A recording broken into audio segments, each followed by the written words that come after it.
अस्सलाम वालेकुम मतीउल्लाह जान MJ TV। आम लोगों के मुकद्दमात में तो हम सुनते थे कि अदालतों में तारीख पे तारीख पड़ती है, मगर अब एक साबिक वज़ीर आज़म इमरान खान जो तकरीबन 2 साल से अब जेल में हैं, उनकी सज़ा मुअत्तली की दरख्वास्त आज हाई कोर्ट के 2 जजों ने उस पर समाअत करनी थी। जस्टिस सरफराज डोगर कायम मकाम चीफ जस्टिस और जस्टिस मोहम्मद आसिफ जो बलूचिस्तान से तबादला होकर यहाँ पे आए हैं, मगर आज वो समाअत नहीं हो सकेगी। आज 11 जून की तारीख मुकर्रर की गई थी सज़ा मुअत्तली की, और आज के दिन 12 बजे 2 रुकनी बेंच ने बैठना था, मगर कुछ देर पहले ही जस्टिस मोहम्मद आसिफ उनके कमरा अदालत के बाहर एक चिट्ठी लिखी हुई थी नोटिस बोर्ड पे कि तमाम काज लिस्ट कैंसिल हो गई।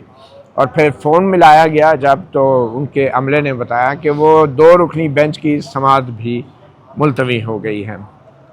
अब जो काज लिस्ट मुलतवी हुई है उसमें लोगों को परेशानी तो डेफिनेटली होगी, और वो बेचारे गरीब लोग हैं, आम लोग हैं, उन्होंने वकीलों को फ़ीसें भी दी होती हैं, उनका यहाँ होटल में रिहाइश भी की होती है। और हमारे जज मौसूफ जस्टिस मोहम्मद आसिफ साहब ने अचानक ही आज सुबह लोगों को पता चला कि वो काज लिस्ट मुअत्तल हो गई है, और आज 11 जून की तारीख भी जस्टिस मोहम्मद आसिफ ने और जस्टिस सरफराज डोगर ने दी थी। साकिब बशीर हमारे साथ मौजूद हैं जो इस केस को भी कवर करते रहे हैं, और ये साकिब बशीर के यूट्यूब चैनल पे भी ये व्लॉग आप देख सकते हैं। तो साकिब बशीर साहब, ये क्या हो रहा है? ये मतलब अचानक ये जो छुट्टी है, ये क्या तबीयत ख़राब है, नीयत ख़राब है? सवाल तो उठता है ना कि ये तारीख खुद दी थी जज साहब ने और आज वो नहीं, और पिछली तारीख पे प्रोसिक्यूटर नहीं थे, इस तारीख पे जज नहीं है, अगली तारीख पे पता नहीं कोई और नहीं होगा। वो लाहौर में ATC कोर्ट में कुछ ऐसा हुआ कि वहाँ पे 1-2 समातों पे प्रोसिक्यूटर नहीं आए, और वो आके कहते थे कि जी वो रिकॉर्ड नहीं है, कभी प्रोसिक्यूटर नहीं है। तो वहाँ जो जज साहब थे ATC के, उन्होंने ख़त लिखा प्रोसिक्यूटर जनरल पंजाब को, और ये कहा कि आपके प्रोसिक्यूटर जो है वो लटका रहे हैं केस को, सुप्रीम कोर्ट की डायरेक्शन है, और उसमें वो जो है वो कभी आते हैं जवाब नहीं देते, कभी कहते हैं रिकॉर्ड नहीं है। तो अगर ये रवैया उन्होंने बरकरार रखा तो इनके खिलाफ तादीबी कार्रवाई होगी। और मेरे ख्याल है ये 29 मई की बात है, और 31 मई के लिए उन्होंने केस रखा हुआ था। तो 31 मई को जब अदालत लगी तो जज साहब छुट्टी पे थे। तो डॉक्टर यास्मीन राशिद जो है उन्होंने कहा कि पहले तो प्रोसिक्यूटर छुट्टी पे होते थे, आज जो है जज साहब भी छुट्टी पे। वो मामला जो है यहाँ पे हुआ है कि 5 जून को यहाँ पे समाअत थी, और 5 जून के बाद मुख्तसर तारीख रखी गई 11 जून की, और ज़ाहिर सी बात है जजेस ने अपनी अवेलेबिलिटी देख कर ही तारीख रखी होगी। जो दूसरी बात आपने की कि जो आम लोगों के केसेस होते हैं या खवास के केसेस हैं, उन केसेस में उमूमी तौर पर रात को जो वेबसाइट है उस वेबसाइट पर ये आ जाता है कि फ़लाँ केस जो है उसको कैंसिल कर दी गई है, जो लिस्ट कैंसिल कर दी गई है, वो अवेलेबिलिटी नहीं होगी। तो वहाँ से फिर ये है कि इतला मिल जाती है हमें कि ऐसा होता है, क्योंकि लोग जो है वो बड़ी दूर दूर से आते हैं। उनकी काज लिस्ट में देख रहा था मैं, एक हेबियस की पिटीशन भी लगी हुई थी। तो जो अगवा के या लापता किसी शख्स की पिटीशन भी लगी हुई थी। तो ऐसे लोग फिर आ जाते हैं, वो जो है वो इंतज़ार करते हैं, और पता चलता है कि सुबह सुबह 9 बजे कि जज साहब नहीं है। जो आपने बात पूछी कि वजह क्या है, अब उमूमी तौर पर अब जो जज छुट्टी पे कर ले, वजह ना बताई जाती है, ना कोई ऐसा फोरम मौजूद है यहाँ से हम जो है वो पूछ सकें कि क्या वजह हो सकती है कि अचानक छुट्टी। अचानक छुट्टी का मतलब ये है कि अचानक कोई ऐसी चीज़ हो जाए कि जिसके बाद छुट्टी एक दिन की नहीं है। आपने वो नोटिस देखा होगा, आज 11 जून है, कल 12 जून है और 13 जून। उन्होंने लिखा है कि 13 जून तक के तमाम केसेस की काज लिस्ट कैंसिल है। तो अचानक जो 3-4 दिन की छुट्टी जो है, ये भी जाहिर सी बात है, इससे अब आई डोंट नो कि क्या वजह हो सकती है कि अचानक जो है वो छुट्टी पे चले गए हैं।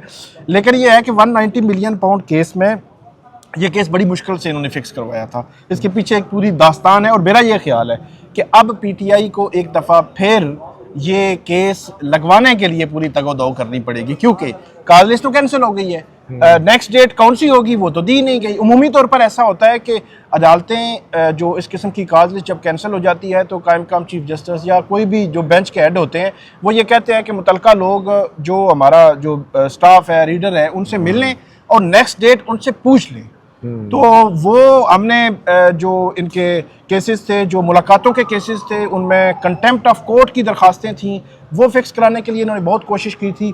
और ये जो 190 मिलियन पाउंड केस है, मुझे याद है एक तो 17 जनवरी को सजा हुई थी और आज 11 जून है। 25 मार्च को पहली हियरिंग हुई थी। 25 मार्च को पहली हियरिंग हुई, तो पहली हियरिंग में बैरिस्टर सलमान सफदर के हवाले से बताया गया कि वो जो है वो सुप्रीम कोर्ट में है और सुप्रीम कोर्ट से अभी पहुंच रहे हैं। तो उन्होंने कहा नहीं हम ईद के बाद देखेंगे। ईद से मेरी मुराद छोटी ईद, वो ईद उल फितर। तो 25 मार्च को ये जो जब कहा गया कि ईद के बाद ये केस फिक्स हो जाएगा, तो ये आप जानकर जो है वो बड़े हैरान होंगे कि ईद के बाद केस ही नहीं फिक्स हुआ। मतलब अप्रैल आ गया, अप्रैल गुजर रहा था, फिर बैरिस्टर सलमान सफदर ने एक अर्ली हियरिंग डाली, वो अर्ली हियरिंग भी नहीं फिक्स हो रही थी, फिर वो लगी, फिर दूसरी उन्होंने कहा नेक्स्ट वीक लग जाएगा, फिर नेक्स्ट वीक भी केस नहीं लगा। तो फिर जाके मेरा ख्याल है मई के पहले वीक में या इस तरह कोई केस लगा। फिर 15 मई को आखिरकार नैब को जो है वो नोटिस हुआ कि नैब जो है वो आके जवाब दे केस पे। और 15 मई के बाद जब 5 जून को नैब आया तो नैब ने सबको हैरान कर दिया कि नैब के प्रोसिक्यूटर ने कहा कि मुझे तो रात को नोटिस मिला है, तो रात को अब नोटिस मिला है, इतना बड़ा केस जो है मैं कैसे तैयारी करूंगा। तो ये मुझे क्या, टीवीओ पर चलता रहे, जो भी चलता रहे, हमें क्या लगे जी। नोटिस जो है रिटर्न में जो नोटिस है वो हमें रात को मिला है। और एक और इंटरेस्टिंग बात जो मतीउल्लाह जान साहब, जो नैब है ना, वो नैब ये हाई कोर्ट की बिल्डिंग के साथ है, मतलब बिल्कुल जुड़ी हुई है ये बिल्डिंग, नैब की जो बिल्डिंग है। तो उनको पता नहीं नीचे सुरंग भी हो कोई। अच्छा, तो 5 जून को नैब की जानिब से ये कहा गया कि हमें तो नोटिस जो रात को मिला है। तो उन्होंने कहा जी हमने स्पेशल प्रोसिक्यूटर तैनात करना है। फिर ये हमें भी अंदाजा था, और उस दिन 3 ऑप्शंस हमने जो है वो डिस्कस किए थे। हुसैन चौधरी मेरे साथ थे। ऑप्शन नंबर 1 ये था कि नैब प्रोसिक्यूटर तैनात ही नहीं होगा। सही है। ऑप्शन नंबर 2 ये था कि नैब प्रोसिक्यूटर अगर तैनात हो भी गया तो वो आगे कहेगा जी इतना बड़ा केस है और मुझे तो तैयारी के लिए टाइम दें। और ऑप्शन नंबर 3 हमने वो डिस्कस किया था जो आज हुआ है। अच्छा, ये हमने डिस्कस किया था। मतलब आपको शक पहले ही था, यकीन हो गया है। हमें ये था कि फर्ज करें कि एक जज अगर छुट्टी पे चले जाते हैं, छुट्टी पे होते हैं उस दिन वो उनकी अवेलेबिलिटी नहीं होती, तो बेंच तो नहीं होगा, तो केस की समाअत नहीं हो सकेगी। तो ये तीनों ऑप्शंस हमने पहले डिस्कस किए थे। थर्ड ऑप्शन एक्सरसाइज हो गया। थर्ड ऑप्शन एक्सरसाइज हो गया। और सवाल ये बनता है कि ये जो जजेस हैं इनकी छुट्टी जो है कौन मंजूर करता है? जो मुझे मालूम है, मेरे ख्याल में हाई कोर्ट के जजेस की छुट्टी जो है वो चीफ जस्टिस या जो भी कायम मकाम चीफ जस्टिस है वो मंजूर करता है। लेकिन फिर क्या ये अवाम का जानने का ये हक नहीं है कि जैसे मैंने शुरू में कहा कि तबीयत ख़राब थी या नीयत ख़राब थी, ये हुआ क्या है? ये सुबह सुबह छुट्टी ले ली, अल्लाह खैर करे, घर में उनके अहले खाना खैरियत से हों, बीवी बच्चे खैरियत से हों, ख़ानदान में कोई बड़ी ट्रेजेडी ना होगी हो, खुदा ना खास्ता। लेकिन ये अचानक इस तरह की छुट्टी, इसकी कोई ना कोई वजह तो सामने आना चाहिए। और मेरे ख्याल में आवाम का ये जानने का हक है कि भाई आप जो है आवाम को आपने सुबह सवेरे नोटिस लगा दिया कि आज कैंसिल होगी है लिस्ट, तो जिन लोगों ने कई महीने इंतज़ार किया होगा, इमरान खान को तो छोड़े ना, चले वो तो उसको आपने अंदर रखना है, रखें जो भी है, लेकिन आम लोगों का क्या कसूर है कि जिन्होंने कई महीने इंतज़ार किया होगा, वकीलों को पैसे दे के दरख्वास्तें डाली होंगी अर्ली हियरिंग की, और अर्ली हियरिंग पे वकील ने आने की अलग फीस ली होगी, और आपने वो दरख्वास्त मंजूर करके आज की तारीख में लगाए होंगे वो केसेस, और अचानक आपने कैंसिल कर दिए। तो ये आम लोग, गरीब लोग जो हैं, उनका क्या कसूर है कि अचानक उनको आज बताया जा रहा है कि अगले 3 दिन की लिस्टें जो हैं वो कैंसिल है? तो कोई तो जवाब तलबी, कोई एहतसाब, कोई सेल्फ अकाउंटेबिलिटी कुछ तो होना चाहिए ना। और कोई पूछने वाला नहीं है। और जुडिशल कमीशन जो है और ये जो चीफ जस्टिस साहिबान हैं, ये सुप्रीम कोर्ट में भी बैठे हैं, जजों के तबादले तो कर देते हैं, लेकिन इनको कोई पूछने वाला नहीं है कि यार आपने छुट्टी क्यों ली, अचानक क्या मसला हो गया? कोई तो वजह बतानी चाहिए ना। और फिर क्या उसका कोई मुतबादिल निज़ाम नहीं होना चाहिए? क्या जो है अगर 2 जजेस में से एक कल अगली तारीख पे अगर चीफ जस्टिस सरफराज डोगर छुट्टी कर जाएं तो उनको कोई रोक सकता है? नहीं। कोई पूछने वाला है कि वो छुट्टी जो है, जैसे बच्चे नालायक बच्चे बचपन में स्कूल से वैसे ही छुट्टी मार ले रहे, जैसे कि होमवर्क नहीं किया तो उनको कोई पूछता भी नहीं था बाद में। तो क्या हमारे जजेस को कोई पूछने वाला है कि भाई ये क्या आप छुट्टियां कर रहे हैं? और आपको क्या लगता है कि क्या ये कुदरती कोई अमर होगा, कोई बीमारी होगी, कोई मजबूरी होगी, या फिर ये सारा सियासत का हिस्सा है? और इमरान खान को क्या पैगाम दिया जा रहा है, पीटीआई को क्या पैगाम दिया जा रहा है, या अदालत की तरफ से इस तरह की कार्रवाइयाँ करके और इस तरह तारीख पे तारीख देने पे आपको क्या लग रहा है, इसमें कोई पैगाम भी है इसमें? और ये पैगाम क्या अदालत दे रही है? अदालत का अपना तो कुछ नहीं है ना, तो क्या ये पैगाम इस्टेब्लिशमेंट का या हुकूमत की तरफ से है? अच्छा, एक चीज़ तो बड़ी क्लियर है कि अभी तक जब हम बात कर रहे हैं, एक तो अर्जेंसी है, अब अर्जेंसी किस लेवल की है, किस तरह की है, वो हमें मालूम नहीं है कि उस पर हम कमेंट करें कि कहें कि वो जो है वो उस वजह से मामला जो है लिंगरान हो गया या ये वो। लेकिन एक चीज़ तो तय है कि केस आज उसकी समाअत नहीं होगी। जो ज़मानत की दरख्वास्तें होती हैं, जो बेल मैटर्स हैं, इनमें लॉ में ये लिखा हुआ है कि अर्जेंसी इन्वॉल्व होती है।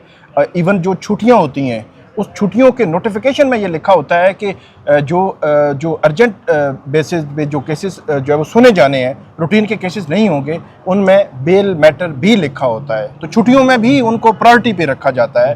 तो जज साहब नहीं आए, समाअत नहीं हुई, ये तो एक मामला जो है सेपरेट आप कर लें। दूसरी जो बात आपने की कि इमरान खान साहब को तवील अरसा तक जेल में रखना जो है वो मकसूद है और उनके बेल मैटर्स को भी उस तरह, तो ये चीज़ मैं ये समझता हूँ कि ये वाकई ही हमें नज़र आती है, जो नज़र आती है। मतलब 17 जून को जो है वो इनको होती है, सज़ा होती है।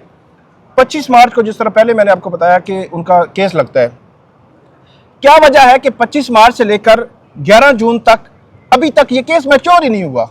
मतलब नोटिस होने के बाद इस पे आर्गूमेंट शुरू हो जाते, कुछ सिचुएशन बन जाती तो कुछ मैच्योरिटी आ जाती। मतलब ये 26वीं आईनी तरमीम के बाद की जो अदलिया है, जो हमारे जो मामलात हैं जो हम देख रहे हैं, उसमें बहुत बड़ी तब्दीली है, जो चेंज है, जिसकी हम पहले भी बात करते रहे हैं कि जुडिशरी के हवाले से नवाज शरीफ साहब, शरीफ फैमिली के जो केसेस थे, जब उनको अल-अज़ीज़िया एवन फील्ड रेफरेंस में पहली सज़ा हुई थी 6 जुलाई को, 13 जुलाई को उन्होंने यहाँ पे सरेंडर किया। 17 जुलाई को जो यहाँ पे जो ख्वाजा आरिस थे, उन्होंने उनकी ज़मानतें फ़ाइल की और 31 के लिए नोटिस हुआ, 31 जुलाई के लिए पहला नोटिस हुआ, मतलब 17 से 31 तक।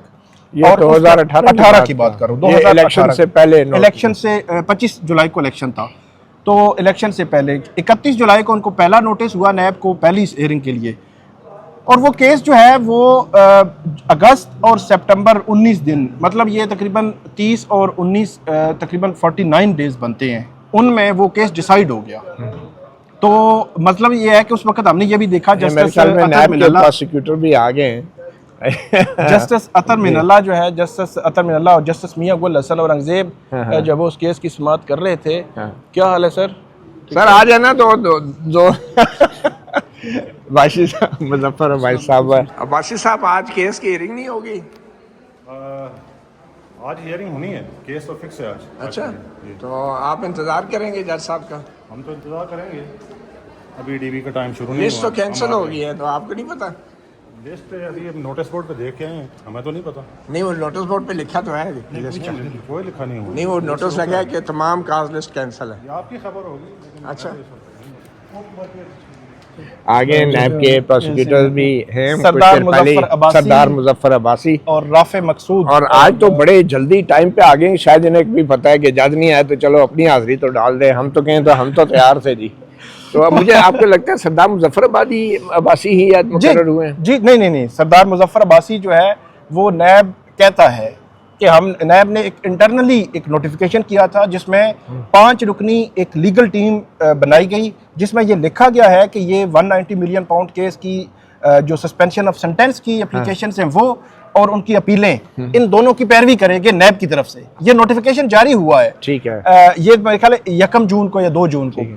लेकिन नैब ने 5 जून आकर कहा कि वो हमारा एक इंटरनल मैकेनिज्म है। अच्छा, वो जो प्रोसिक्यूटर जनरल नैब है वो इंटरनली उन्होंने किया है। असल में ये फेडरल गवर्नमेंट ने जो है वो स्पेशल प्रोसिक्यूटर जो है वो तैनात कर रहे हैं, तो इसलिए आप जो है वो टाइम दें। वैसे सरदार मुजफ्फर अब्बासी जो हैं वो पनामा केस में मुझे याद है नवाज शरीफ साहब के खिलाफ पेश हो रहे थे, सजाएं दिलवाने वाले भी यही थे। जी, वो सेल्फी, और बाद में उनको रिलीफ दिलवाने वाले भी यही थे। और अब इमरान खान के खिलाफ ये काफी अच्छा इस्तेमाल होता है नैब के अंदर। और नैब की क़यादत बदलने से, चाहे वो जज है या जर्नैल है, कोई ज्यादा फर्क नहीं पड़ता। और नैब की जो साख है, जो रेपुटेशन है, ये वही है जो पनामा वाले केसों में थी और आज भी वही है। कोई इसमें तब्दीली पनामा वाले केसेस में जिस नैब ने वो केस बनाए थे, उसी नैब ने वो केस जो है वो ख़त्म किए, और इस बुनियाद पर ख़त्म किए तो केस तो बनते ही नहीं थे, बनता ही नहीं था। केस बनते ही नहीं थे, सिरे से मतलब बात ही ख़त्म हो गई ना। वो हमें याद है कि नवाज शरीफ साहब आए थे जब बैरून मुल्क से, तो उन लाहौर चले गए, लाहौर से जब आए यहाँ पे हेयरिंग पे, तो पहली हेयरिंग थी, तो पहली हेयरिंग पे उमूमी तौर पर जिस तरह इमरान खान साहब के केस में हो रहा है कि नैब कह रहा है अभी तो प्रोसिक्यूटर तैनात कर रहे हैं, 4 हफ्ते मांगे थे, वही काम हो रहे हैं बिल्कुल। लेकिन नहीं, लेकिन जब जो है वो मामलात बिल्कुल स्मूथ हों, हालात साजगार हों, चीजें बिल्कुल दुरुस्त समझ जा रही हों नैब की तरफ से, तो उस वक्त जो है वो पता नहीं 21-22 अक्टूबर 2022 था, तो उस वक्त नैब की पूरी जो लीगल टीम है वो बगैर नोटिस के पहली हेयरिंग पे मौजूद थी इस्लामाबाद हाई कोर्ट के कोर्ट रूम नंबर 1 में। तो जैसे ही जजों ने पूछा कि नैब की तरफ से कोई है, तो वो प्रोसिक्यूटर जनरल साहब पहुंच गए और उन्होंने थोड़ा सा खंगाला, तो उन्होंने कहा ये केस तो बनते ही, मतलब पहली बगैर नोटिस के उन्होंने कहा ये केस क्या है जनाब, और जजों ने कहा यार 1-2 समातें कर लो, ये मतलब तूने 50-100 समातें की थी उधर एहतसाब अदालत में सजाएं दिलवाई थी, और अब 1-2 समातें तो कर लो ना पहली हेयरिंग पे ही सारा कुछ खत्म कराने। तो ये जो सिचुएशन है, ये फर्क है, ये हालात बदल गए हैं, हालात जो जज्बात बदल गए, हालात बदल गए हैं। और जो 190 मिलियन पाउंड केस है उसको हमने भी डिस्कस किया कि जो फैसला है 17 जनवरी का, वो आपने भी डिस्कस किया। वो लंदन का जो एक फैसला था जिसका रेफरेंस इस फैसले में मौजूद नहीं है कि 190 मिलियन पाउंड केस वहां पे जो चलता रहा उसको यूके की कोर्ट ने कैसे देखा। वो एक एग्रीमेंट था जो मंजरेआम पे नहीं आया था, और बाद में वो जो यूके की कोर्ट का फैसला था उसमें उस एग्रीमेंट के हवाले से कुछ ऐसी अहम बातें की गई जो मेरे ख्याल में उस वक्त मीडिया से भी नज़रअंदाज हुई और हमारी अदालतों से भी। और उसमें वाज़ेह बात ये थी कि वो जो 190 मिलियन पाउंड भेजे गए थे उस मुआहदे के तहत, वो इसी शर्त पे भेजे गए थे कि ये पैसा जो है सुप्रीम कोर्ट में जाना है। लेकिन बात यह है कि मैं अभी भी समझता हूँ कि नहीं जाना चाहिए था सुप्रीम कोर्ट में, और उस वक्त की हुकूमत ने जो है फैसिलिटेट किया इस इलीगल ट्रांजैक्शन को। मैं अभी भी बड़ा क्लियर हूँ। लेकिन फिर आपने अगर फेयर ट्रायल करना है तो फिर आपको जो है ना प्रेजुडिस जजेस को नहीं बिठाना चाहिए, और नैब कैसे इदारे को पॉलिटिकल यूज़ नहीं होना चाहिए, उसका इस्तेमाल नहीं होना चाहिए। जब फेयर ट्रायल ही नहीं होगा तो मुजरम को भी सज़ा देना मैं समझता हूँ जो उसके खिलाफ सबूत हों भी, लेकिन प्रोसेस अगर नहीं होगा सही तो फिर वो सज़ा भी इस तरीके से बरकरार नहीं रखी जा सकती। उसमें आप देखें ना कि एक जो एग्रीमेंट की बात की जाती है कि ये जो NCA और पाकिस्तान की हुकूमत के दरमियान एक एग्रीमेंट हुआ कि वो पैसा पाकिस्तान में भेजेंगे, सुप्रीम कोर्ट के अकाउंट में आएगा और मलक रियाज की एडजस्टमेंट होगी या जो भी होगा। जो प्रोसिक्यूशन है उसका मौक़िफ़ ये था कि ये फेडरल गवर्नमेंट का पैसा था, कौमी ख़जाने में जाना चाहिए था, सुप्रीम कोर्ट के अकाउंट में मलक रियाज की एडजस्टमेंट नहीं होनी थी। ये दोनों तरफ के एक दावा है। और सब्सिक्वेंटली फिर कैबिनेट में जो सील्ड बंद लिफाफे की अप्रूवल दी गई, तो बहुत सारे ऐसे वाक़यात हुए। वो जो डॉक्यूमेंट्स हैं, जो एग्रीमेंट का डॉक्यूमेंट है वो प्लेस नहीं किया गया रिकॉर्ड पे। इसी तरह वो जो सील बंद लिफाफे में जो कुछ भी था वो भी अदालत को जो है वो दिखाया नहीं गया। तो इसमें जो आपने फेयरनेस की बात की, पैसा कौमी खजाने में आना चाहिए था, कोई दो राय नहीं है, लेकिन जो फेयरनेस थी वो ये थी कि प्रोसिक्यूशन ने केस साबित करना है। जिस तरह वो साइफर केस में हुआ था कि साइफर केस में सारा केस हो गया, साइफर था, जज साहब ने फैसला दे दिया, 14 साल सजा दे दी। तो आखिर में हाई कोर्ट ने आकर पूछा कि जिस बुनियाद पर सजा दी गई है कि ये चीज जो है वो उसको मैनिपुलेट किया गया है, गलत तरीके से पब्लिक में उसका बताया गया है और फैलाया गया है, वो क्या थी। तो वो जो डॉक्यूमेंट क्या था, उस डॉक्यूमेंट पे क्या लिखा हुआ था, और जज ने, जैसा हाई कोर्ट ने पूछा था कि उसमें कम से कम जज खुद देख लेता। वो कहता कि आप सील्ड इन्वेलप में लाएं, इन कैमरा प्रोसीडिंग कर लें, सिर्फ जज खुद देखता, जो दूसरी तरफ को भी ना दिखाता, देखता कि ये लिखा हुआ है, और उसके बाद जज अपना माइंड अप्लाई करता लीगली, और उसके बाद सजा देता, और ये जजमेंट में लिखता कि मैंने वो डॉक्यूमेंट देखा और उसके बाद माइंड अप्लाई किया और उसके बाद सजा दी। तो वो कहते हैं डॉक्यूमेंट एग्जिस्ट नहीं करता तो सजा आप ठीक है, आप बात ठीक कर रहे हैं कि साइफर में ये हुआ, लेकिन जब तक कि आप डॉक्यूमेंट वो नहीं देखेंगे आप सजा नहीं दे सकते। और वो फिर आखिरकार इशू यही है कि चाहे वो साइफर केस था, चाहे 190 मिलियन पाउंड का ये वाला केस है, इसमें जहां नैब जैसे इदारे होंगे जिनकी जो कोई इज्जत ही नहीं है, जो जिसको जस्टिस जावेद इकबाल जैसे किरदार के लोग जो हैं सरबराही करते रहे हैं, और जहाँ पे ऐसी अदालतें होंगी कि जहाँ पे जो है कभी प्रोसिक्यूटर गायब हो जाता है, कभी जज गायब हो जाता है, तो फिर वहाँ पे इससे फ़र्क नहीं पड़ता कि जो मुल्ज़िम है या मुजरम है या सबूत है या नहीं है, क्योंकि सबूत की बारी तो बाद में आती है जब आपकी नीयत ही ख़राब हो जाए, जब आपके सारी प्रोसीडिंग ही अनफेयर हो जाए, फेयर ट्रायल ना हो, तो फिर मेरे ख्याल में ये सबूतों की बात तो बहुत पीछे रह जाती है। और यही वो सारा मसला है कि हर बार या तो जानबूझ के केस कमज़ोर बनाए जाते हैं बाद में भावताओं के लिए, या फिर नालायकी है हमारे इदारों की, हमारी अदलिया की कमज़ोरी है कि वो इस पूरी सियासी गेम का एक हिस्सा बन जाते हैं। बहरहाल जी, आज 11 जून की समाअत थी अलकायदा। इसमें एक और चीज़ सिर्फ ऐड कर दूं, उसके बाद आप कंक्लूड करें कि इस वक्त तक जो इमरान खान साहब हैं उनके 4 ट्रायल मुकम्मल हुए हैं। इद्दत case, cipher case, Toshakhana 1 case और तोशाखाना फौजदारी केस। इनमें इद्दत केस में भी जो ट्रायल कोर्ट का फैसला था वो कलअदम होकर वो बरी हो चुके हैं। साइफर केस का फैसला कलअदम होकर वो बरी हो चुके हैं। तोशाखाना 1 केस में मुझे याद है अमजद परवेज़ ने यहाँ पे कहा था कि ट्रायल कोर्ट ने फेयर ट्रायल के तकाजे आर्टिकल 10A के पूरे नहीं किए। ये अपील में सुनने की बजाय इसको सेट असाइड करें और रिमांड बैक करें। और ये बतौर नैब के वकील, बतौर नैब के प्रोसिक्यूटर के। तो ये आपको याद होगा, ये 30 जनवरी को फैसला हुआ था इलेक्शन से 9 दिन पहले। तो ये 3 ट्रायल्स की ये सिचुएशन है। चौथा ट्रायल जो है वो तोशाखाना फौजदारी केस, उस केस में भी फेयर ट्रायल के इश्यूज हैं। और 5वां ये 190 मिलियन पाउंड और 9 मई के केसेस अलग हैं। 9 मई के केसेस के ट्रायल मुकम्मल नहीं हुए। चलें, बहुत शुक्रिया साकिब बशीर। आज समाअत नहीं हुई और आज एक और तारीख भी नहीं मिली और जज साहब छुट्टी पे हैं और मालूम नहीं उसकी क्या वजह है। हम दुआ ही कर सकते हैं अल्लाह ताला सबको खैर व आफियत से रखे। बहुत शुक्रिया। MJ TV और साकिब बशीर को इजाज़त दीजिए। अल्लाह हाफ़िज़।